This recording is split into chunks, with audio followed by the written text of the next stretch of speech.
you twice. Hi and welcome. Thank you for joining me today. I have my esteemed guest. I pointed the wrong way. Esteemed, Ooh.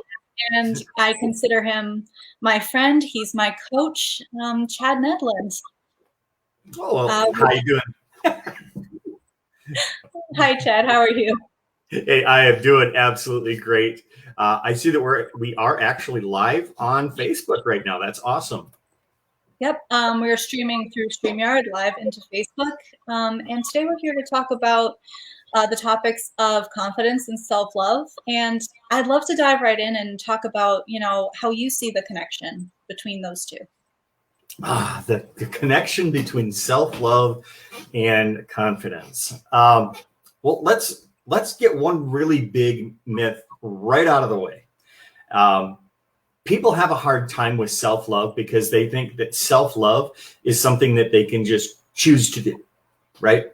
Like, I need to love myself more. Yeah, how's that working for you? Not really great, right?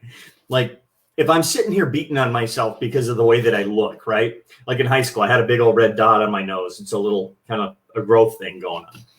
And if I'm constantly sitting there focusing on that, how can I love myself in my imperfection? Right? Yeah. So the question isn't about self-love. It's realizing that self-love is a byproduct of the important factors that actually shape how we feel about ourselves, what associations and meanings we've assigned to certain things in our life.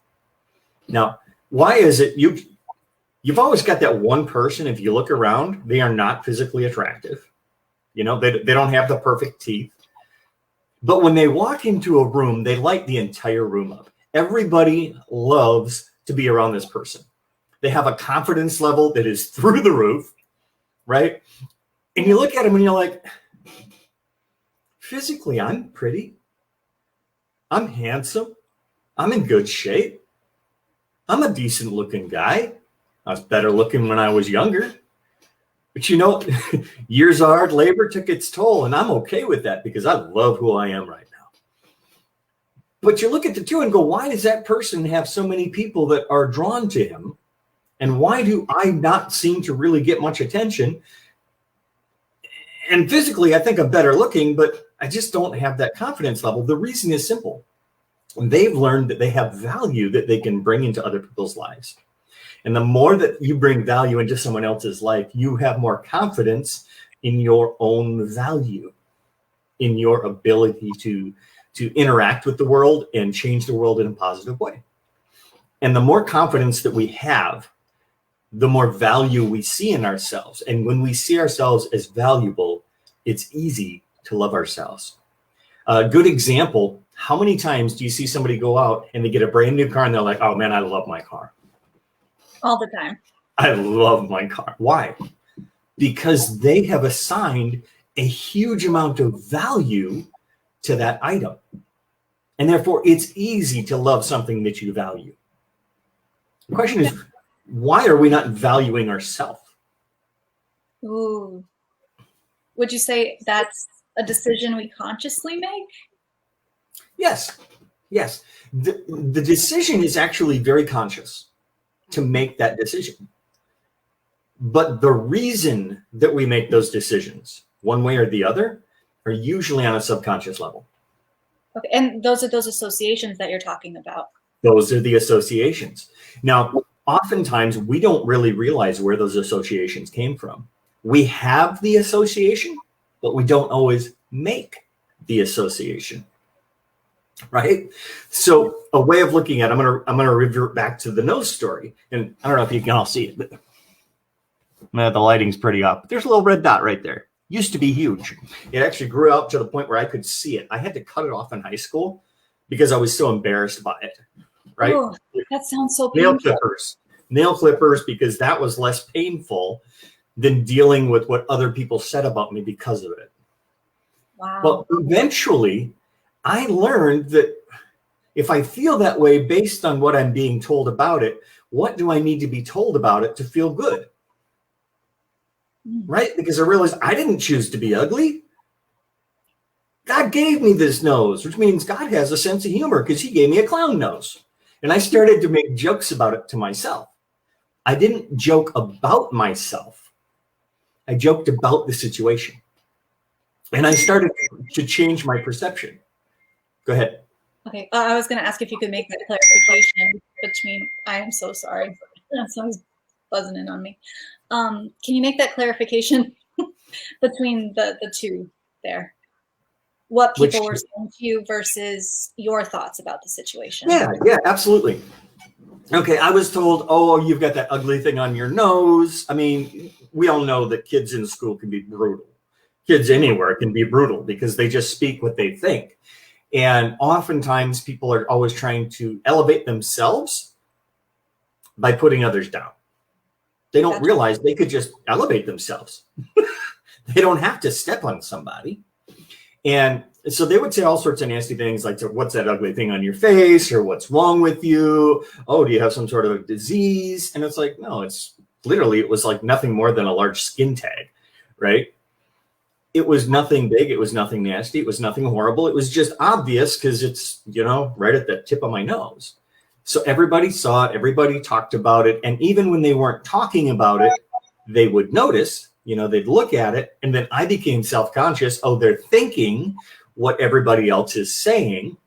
Now everybody feels that I have no value. I'm this ugly, horrible little kid. Right. And I got to the point where I was like, everybody keeps telling me this and I believe them because everybody believes it. And I thought, what do I need to hear to not feel this way? Because I hated feeling that way.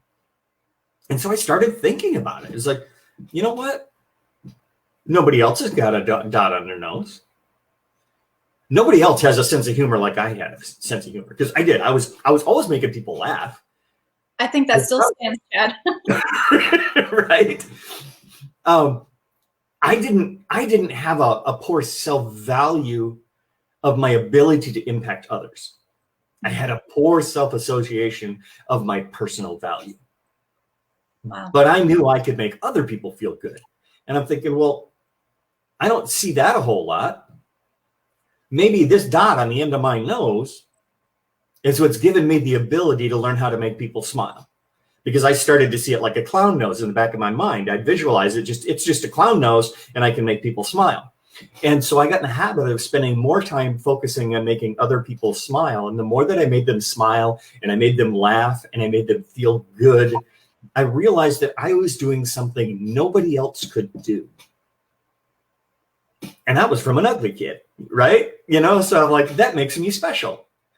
Now I'm not this horrible diseased thing, this horrible, you know, ugly high school kid that was unpopular.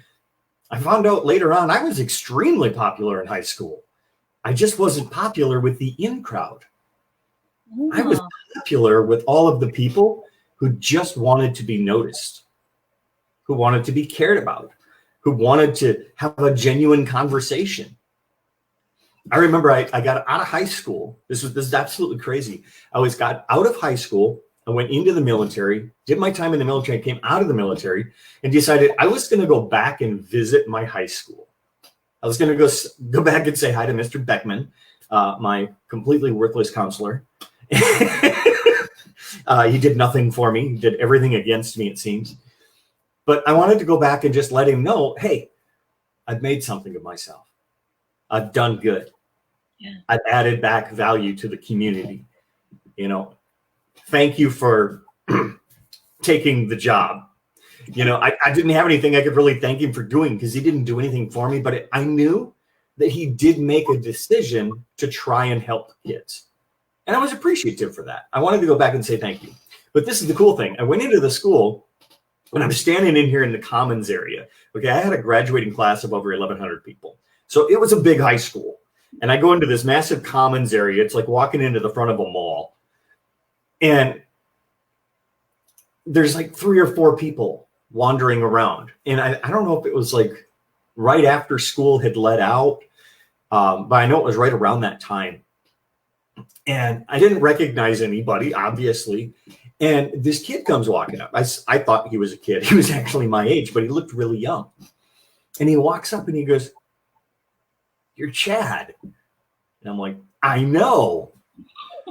Like, but how do you, like, he's Yeah. like, hey, my name's Chris. And Chris starts this conversation with me and mentions that he would like me to be the best man at his wedding. And I'm like, I'm lost.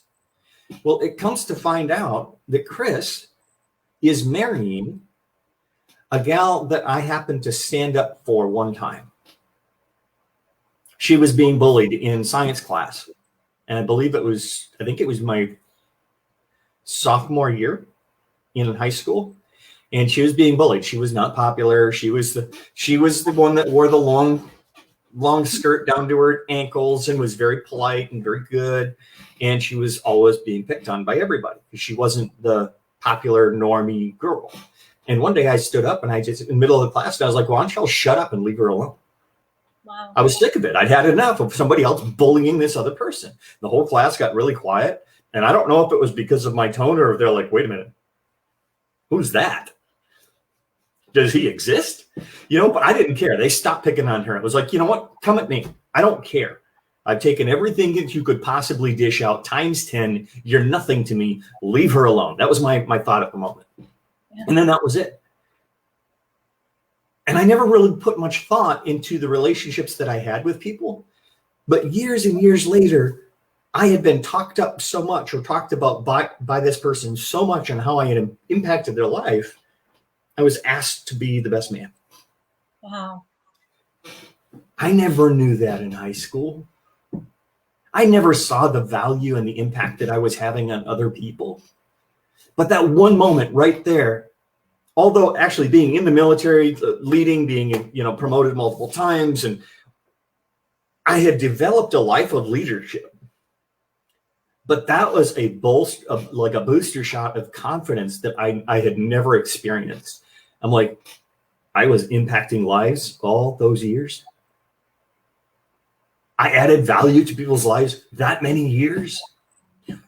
Sweet. Right. And from that moment forward, I still carry that moment when he asked me that deep in my heart. I still carry that because I learned that the value that I was giving others actually was me. Did you know you can't give away what you don't have? You can't give away what you don't have. Yeah. So ask yourself, am I adding value to anyone else's life? In any way, then you have value. If not, find a way to add value to someone's life. What are some examples of adding value? Okay. You put it very clearly. Chad is my coach, mentor, friend. Can you help someone? Can you be a friend? Can you show up when they're saying things like, you know what, I've had a really crappy day. I'm really overwhelmed. I feel like I'm about to lose my crap here. Can you hop on a call and just have a conversation and talk them down? I think those are when the best conversations happen, honestly. So, okay, I see what you mean by adding value. Mm-hmm. And that's really all it is just saying, how can I help someone? I always tell people, if you're lacking anything in your life, look at the thing that you're lacking and then go give it to somebody. Wow. Right? And they're like, well, how can I do it if I don't have it? Okay, well, what are you lacking? Okay, you say you're lacking in finances.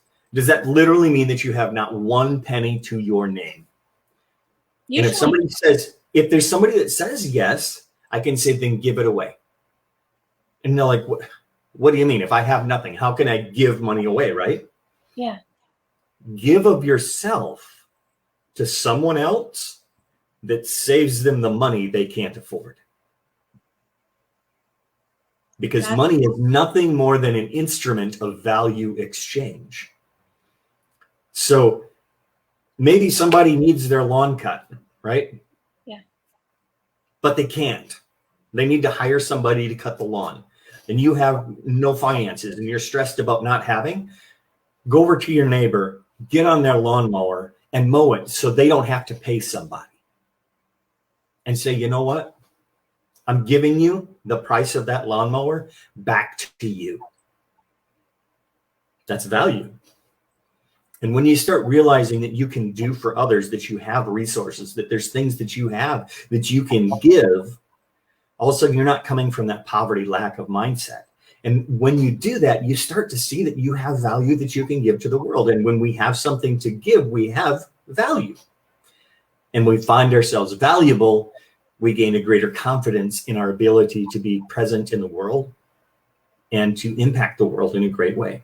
And it's really hard to not like ourselves when we're changing the world positively, when we're changing people's lives in a positive way. Okay. Now, there's go ahead. Well, I wanted to ask you real quick, you mentioned really briefly the poverty mindset. I know that's something like I've struggled with so much. Would you mind exploring that just briefly? Because, I would love to hear more. Briefly. We could probably go all day. But, this is so funny. She actually looked at me and said, briefly. I know better. Whoops. Right. Okay, so a poverty mindset says, I don't have anything and I'm meant to have nothing because I've never had anything and everyone before me had nothing. Therefore, I will always have nothing. So why would I actually move forward to get something that I can't ever possess? In a nutshell, there's your short. Can we connect that to confidence? Absolutely. Absolutely. Now, see, I myself, I'm not going to say I lived a poor life. I lived a wealthy, rich life as a child. It just happened to be that we had no money. Right? But what we lacked in money, we had richness in love and family. We may not have been able to go on great family vacations, but we went on great family vacations together. It wasn't a vacation, it was a weekend camping. And instead of driving 10 hours in a car to go look at Mount Rushmore, which we tried one time, but my dad's heart was so bad, we never were actually able to go up the hill and go look at it. We got to spend weekend excursions camping and spending time as family. So I had this mindset that I watched my dad work his fingers to the bone. He was always working. He would move us clear to the other side, another state for a 3-cent raise. Anything to try and get us ahead. So I learned that we're supposed to struggle and strive and scrape and skimp and try and save that last penny so that we could eventually literally afford to get in the car, drive 20 miles and pitch a camp and sleep in the rain. I was taught that's what life is.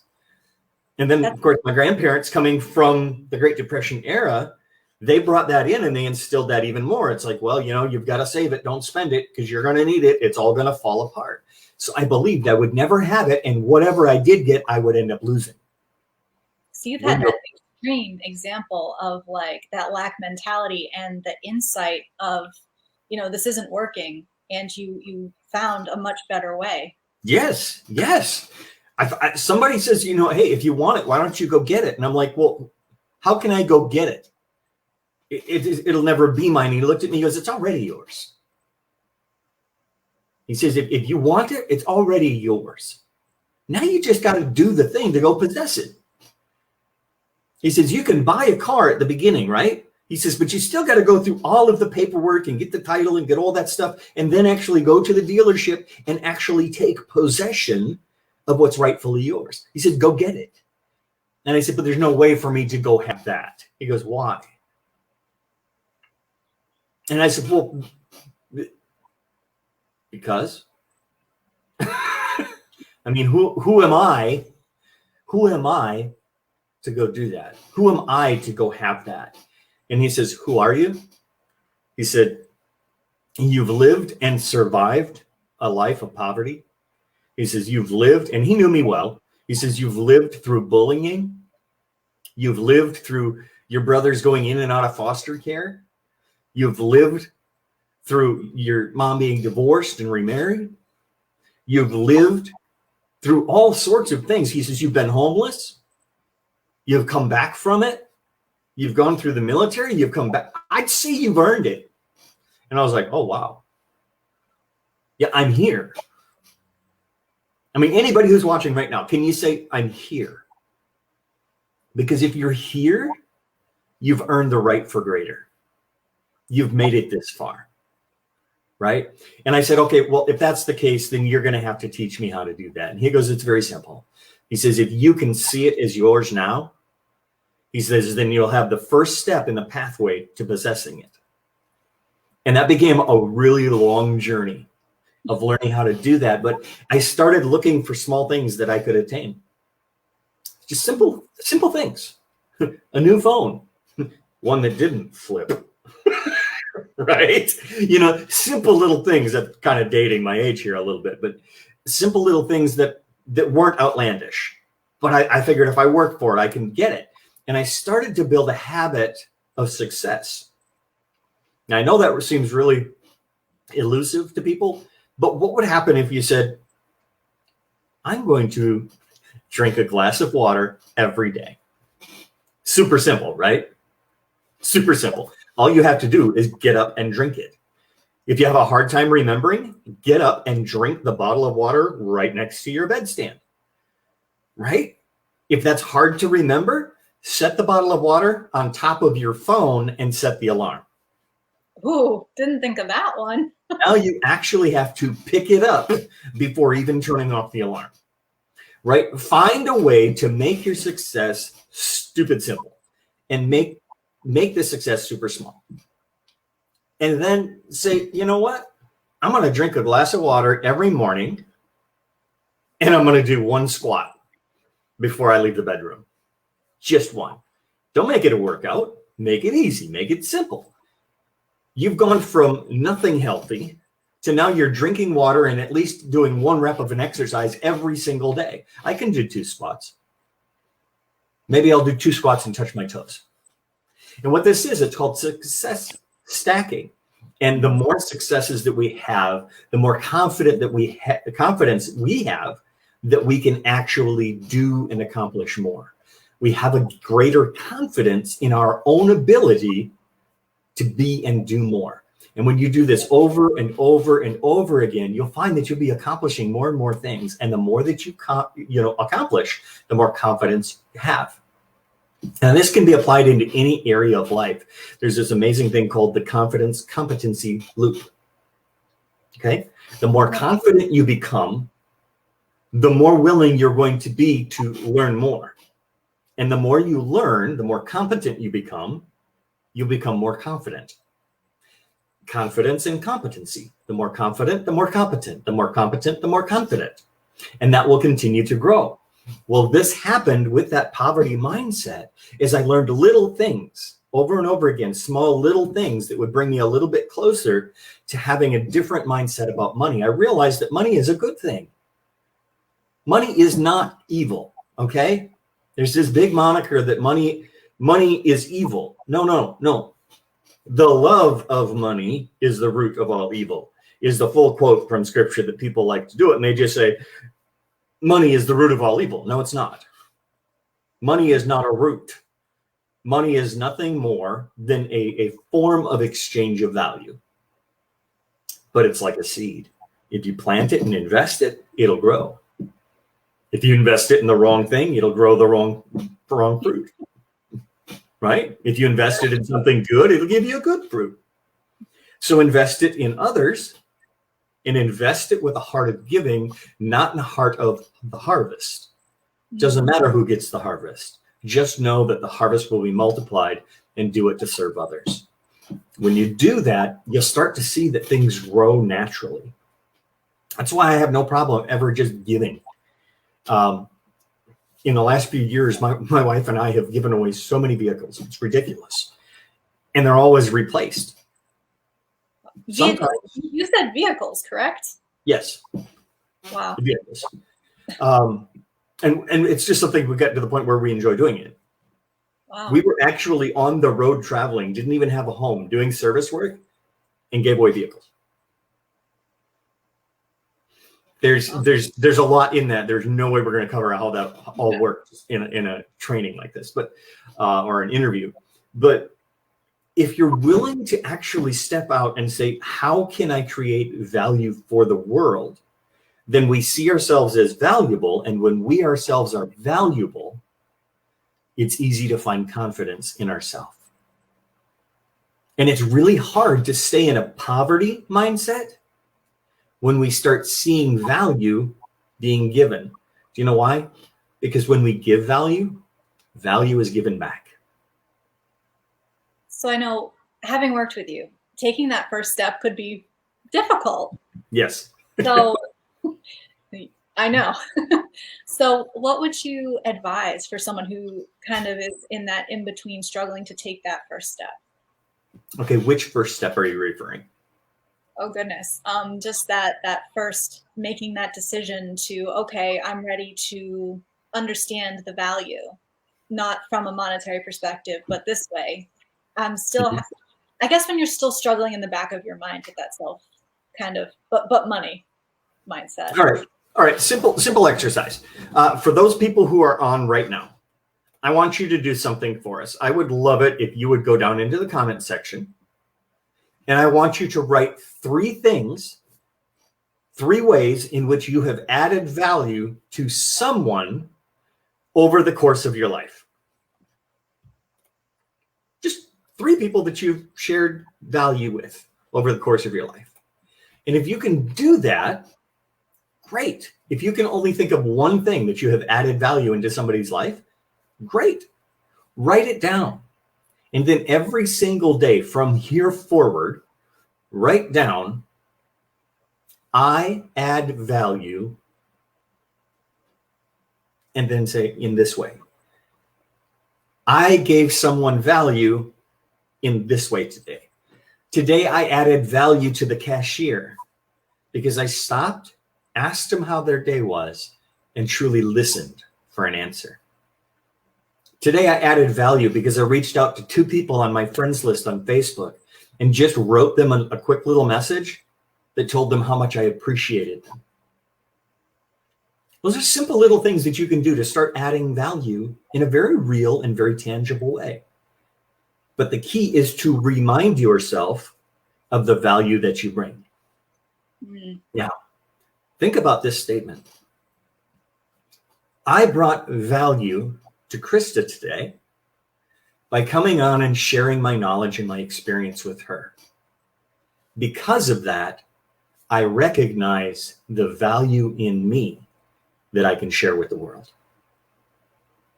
Turn it around. It's not an external act.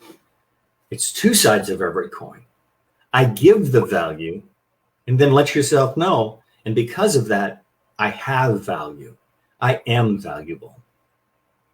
And when you start doing that on a regular basis, there is that compounding effect and that stacking inside you that just every day you're reminding yourself of the value that you truly have because you keep giving value every day. And if you start to make it a habit, it's amazing how it will start to transform your own view of who you are. And a poverty mindset, it's not about money. It's about lack. Thank you for clarifying that. Yeah, don't get that wrong. It's not about money. Money is just an easy example to explain it. It's about having lack. You know, there's people that have a poverty mindset in love, poverty mindset in value, a poverty mindset in relationships or in employment, not the money, but the employment. They feel like they're never good enough. Who said? I had a conversation with somebody this morning and they said, we should price it at this. And I said, why? And somebody said, because that's what they told me I was worth. What right does somebody else have to say that to you? Yeah. Nobody. I could sit here and tell you all the price points that everybody will buy certain levels of things online because it's what I do, right? I enjoy that. But here's the kicker. Do you know what the difference is between a $5,000 product and a $500 product that's being sold online? No, I don't. A 0. Yeah. Because I bought $5,000 programs, I bought $500 programs, and I bought $50 programs. And there's been times when the $50 program had far more value than the $5,000 program. So we're highlighting value for sure here. Yeah. Value is not what someone else assigns. Value is how great of an impact can it have on who you give it to, who you share it with. So if you've never heard this before, you are valuable. Your value is uncontainable. It is immeasurable. There is no one that can actually tell you how much you are worth, because you have more value than the human mind can comprehend. You are special. You are unique. You are you, and there is no one in the world who is exactly like you. And if you want to think about it, it's our uniqueness that the world values. The more rare something is, the more valuable it becomes. The harder it is to find something just like it, the more it costs, the higher the value. Think about that. In a world of over 7 billion people, there is only one like you. Start there. Start there. Because when you realize that your uniqueness is what makes you so amazing and special, you're going to start having a confidence click in that says, you know what? That's right. There is nobody like me. And if you don't like me, that's cool. That means I'm not for you. I don't need you. I was put on this earth to impact a certain amount of people. And if you're not that, but here's a bus ticket. Go. I don't need it. Value with the bus ticket. Right. You know, I will put you on the bus. And if you're rude about it, I might even throw you under it. But but the reality is you have to recognize that you are unique and special in your own way. And when you do that, remember, it's unique and special. Not, I'm not like everybody else. Why would we desire to be something of lower quality, of lower value? Who values a pretender? Nobody. Right? Yeah. When somebody's not real, we just don't want to be around them. So be 100% you.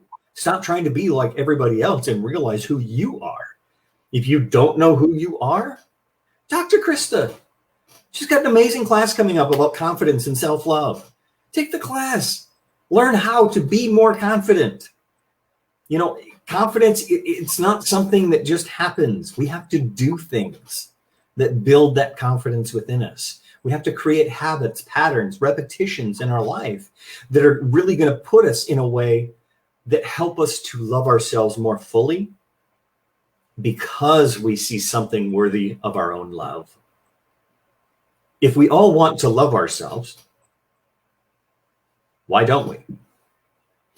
Because we don't see something in ourselves worthy of love. So look at it this way. If you want a house to live in, you got to build the house. If you want a good partner in a relationship, you've got to be that good partner to the person. If you want to love yourself, you got to start recognizing the value of who you are and be that person worthy of your own love. Is it hard to love somebody who sits around and mopes around all day long, sulking, saying they're not good enough? Yeah, it's pretty hard to be around those people. That's why most of us can't stand ourselves sometimes.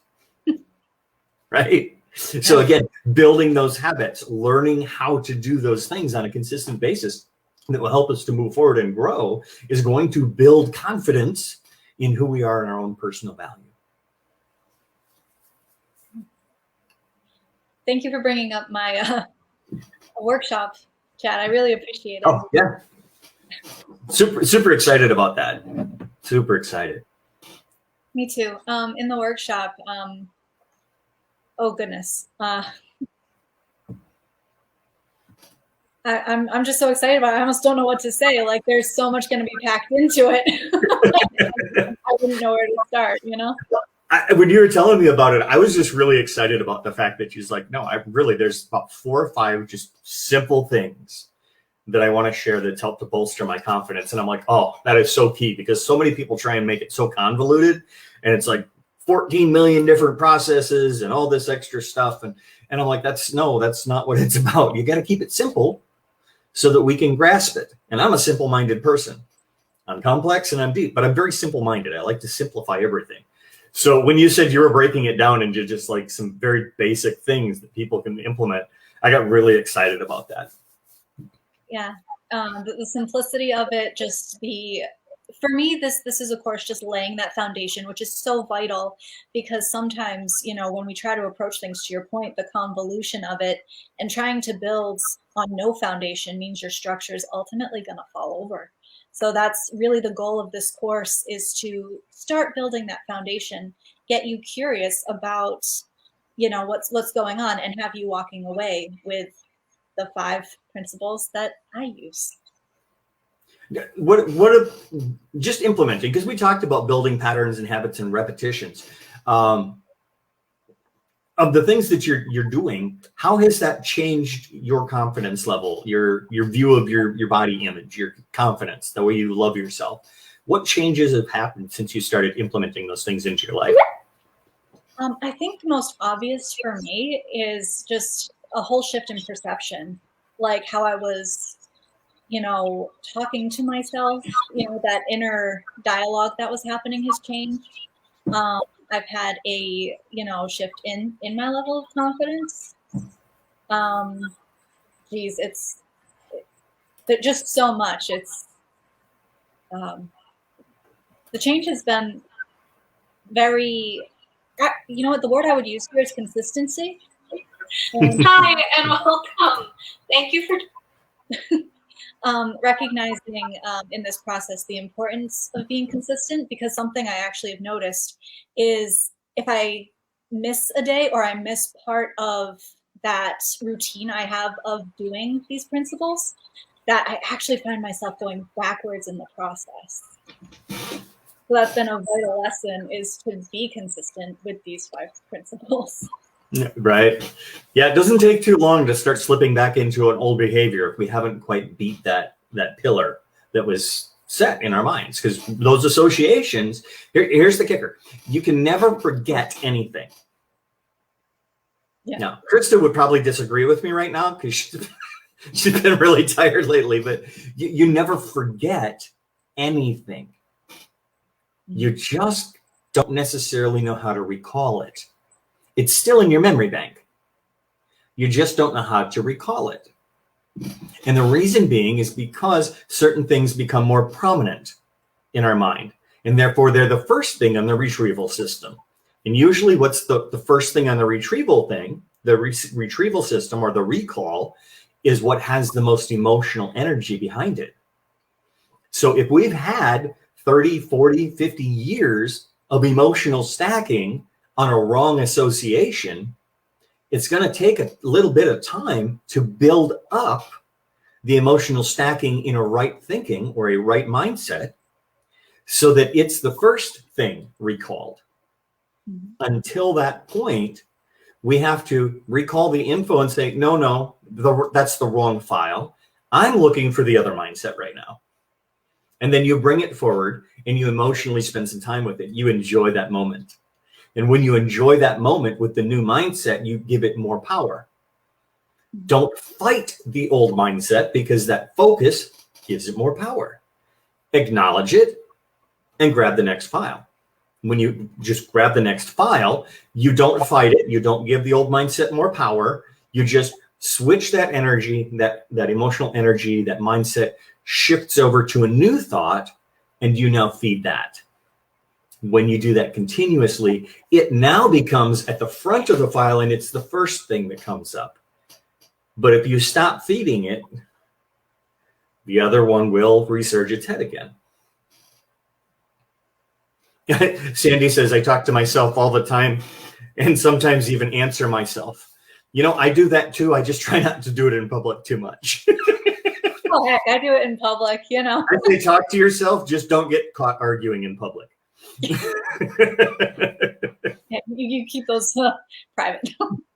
But Right. I love how you said that, Chad, you know, as far as the refocusing the attention so that you're using the energy in, you know, a better way. Yeah, we've got to realize that it's all connected. There's no separation between thought and emotion.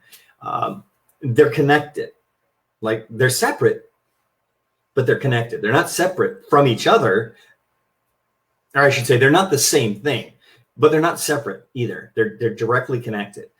So we can consciously make the decision to think on a thing, and then we can allow an emotional change to happen within us, which creates a new mindset, a new thing. And I love the idea of being able to create new anchor points in our life. Because that's when those shifts happen, right? What's that? That's when those shifts can happen. Yeah, absolutely. Every shift happens with an anchor. There's got to be something that says pivot. And that's that when you make that pivot, that's when everything starts to change. And it's the littlest thing. It'll blow your mind when you figure out that one thing that's going to make a shift. And oftentimes it's just it's a decision to be intentional about what you're doing and what you're thinking. Most people don't think. They don't. And I'm not being rude. They don't think. They process nothing. They respond. What the studies show, like 90% of every single thing that we do is on a subconscious level. Subconscious. It means we're not even thinking about it. People in college aren't thinking 90% of the time, which is okay because 90% of the professors never learn to think themselves. They just spew back. And this is just a good example is they just regurgitate what they've been told in knowledge. Mm-hmm. Their job is to teach you the knowledge, not teach you how to think. I always tell people, I said, if I could go back to elementary school, if I could learn only one thing, I wish they would have taught me how to think and learn. Yeah. I never learned how to learn when I was in school. I learned how to memorize a lot of useless stuff. Yeah. But since then, I learned how to think. I learned how to process. I learned how to focus intentionally on a thought and have my own original thoughts. Even my clients, they want me to tell them the next step. They want me to tell them what to write. They want me to tell them what to say. And I said, well, think about it. And I get this dazed look like, what do you mean, think? Like, that's what you're for. And it's like, no, my job is to show you how to think, how to process, how to move to that next step. And that's what we want to do is show you things that we have done in our lives to gain a greater confidence, how we have learned how to love ourselves. But it's always going to be up to you, the listener, to actually sit back and say, okay, well, which things am I going to do and apply? If you're willing to take the tools and apply the tools, you can create whatever house you want to live in. You've already done it. You're just not happy with your house. Right? Yeah. Look at who you are right now. You are the result of the work that you have put in. Not the work of what the world around you has put in. You chose to take those things upon yourself. You have the right to reject them and build a new house to live in. All right? That makes total sense. I'm smiling because I know I've been through this process and I know what that can look like. And I love hearing you talk about it. It's, I love these conversations, whether live, just in our sessions that we have.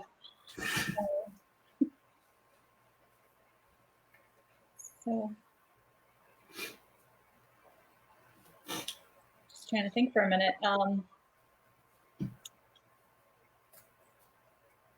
I guess now would probably be a good time for talking a little bit more about the workshop and bringing up a link for viewers that are interested. Yeah. I haven't seen a link up for it yet. I know that you put an event out there and you invited a bunch of people with the event. So I would encourage everybody to look to see if you have an invite. If not, you're going to share a link with them, correct? Yep, right now. Awesome. I'm going to put the link, actually, let me put that in really quick. It'll show up as a banner. And I'm going to While she's doing that, I just want to reach out to you guys for a second. And I want you to think about something. I want you to ask yourself, what value are you worth? What are you worth? And I'm going to tell you like a car, right? If you had a Lamborghini or a BMW or a Porsche, if you had a high-end car, right? And it retails for $140,000, $150,000. I know that's pretty low on a couple of the cars I just mentioned, but say it retails for $150,000. It's worthless if it sits in your garage, right? It has no value whatsoever sitting in your garage. My dad would argue, no, that's an expensive thing. We can't get rid of that. That's got good value. And I'll go, not in the garage. If you're not going to drive it and you ain't going to sell it, all it's doing is actually wasting real estate space that I could rent out for storage to somebody else. Me renting out the garage without the Lambo in it would at least bring me $40, $50 a month. Your Lambo is making nothing, and it's devaluing in price. So if the car has no value, if it's not being utilized, and the only thing that you have to do is put gas in it, how much would you spend on 10 gallons of gas? How much would you spend on a gallon of gas for somebody else to come in and put a gallon of gas in there just so you could get it to the gas station and fill it up? Would you pay more than the price of a gallon of gas to have a $150,000 resource? Yeah, I would. If you wouldn't, we need to talk, because so I want you to ask yourself, what is the potential value in you? And think about what we talked about today. Think about your uniqueness. Think about the fact that there is only one of you in the entire world. What would it be worth to you to learn just a few simple things that can unlock that value inside yourself? What would it be worth? What would you do to get your hands on tools that would help you to unlock that value, to see that value in who you were? That's all I'm going to say. I just want to ask you that simple question. I know she put the link up there to where you can get access to her workshop. I'm super excited about it. Obviously, as you can tell, I have a pretty low self-esteem, a low level of confidence, but I do love myself immensely because I know the value that I can bring to others. I look forward to being at the class. It's going to be awesome because I know Christa, I know her heart, and I just know how much she pours into what she does. And if you guys have any questions about it, I'm sure Christa would be happy to answer them in a message. Am I correct? For sure. If you want to ask me anything, just feel free to comment. Drop me a private message if it's something that you want to have a quick conversation about. I do quickly want to talk about one of the bonuses of signing up for this course. I'm just really excited about this part because it's something I love. I'm also going to be offering for anyone who takes up this offer a free complimentary coaching session with me. So. Oh, awesome. Wow. Yeah, there's value there. I love that. Especially because I know how much you charge for your sessions. That's amazing. Super excited about that. I really appreciate you having me come on this morning. I love to share, me. I just love people. And if there's anything that we can do, just let us know, reach out to us. And we're always open. I know Christa is an amazing resource when it comes to the mind. She's come out of a medical history and mental health field. And she says, you know what, Chad, I want to be able to take people from A to B, not just be with them and walk through A. And I really have a heart for that as a coach myself. I love to help people moving forward and moving past their barriers. And because I see that heart in her, I just fully I just fully endorse what she has to offer and what she's bringing to the table. I think the world really needs it. So thank you for that, Christa. We appreciate that. And thank you for coming on, Chad. You're making me blush. You know, the smile's permanent when, you know, I have special guests, especially you. You know, I more than appreciate you coming on today. And for everyone watching, everyone who will watch, thank you for taking the time. And I hope to see you in my class.